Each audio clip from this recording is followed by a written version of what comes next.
Okay rolling. આજે ધાનેરા તાલુકા કોંગ્રેસ સમિતિ રાખ્યો. સૌના હૃદયપૂર્વક બનાસની બેન તરીકે સ્લોગન આપીને ઈમાનદારી સાથે એક સાચી લોકશાહીના દર્શન એ સમગ્ર બનાસકાંઠાની જનતાએ કરાવ્યા. ત્યારે એમણે પ્રજાએ મતદારો એમનું કામ જે કરવાનું હતું કર્યું હતું. 5 વર્ષ અમારી જવાબદારી છે. નાના મોટા પ્રશ્નો ઉઠાવવાની વાત હોય, એમને ન્યાય અપાવવાની વાત હોય, ભ્રષ્ટાચાર સામે લડવાનું હોય.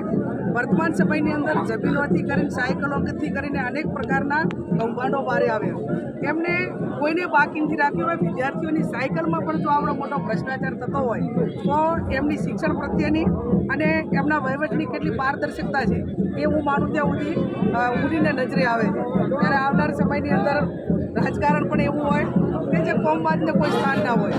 હજુ પણ જાહેર ફંક્શનોની અંદર અફસોસ વ્યક્ત થઈ રહ્યા છે કે હજુ તમે થોડું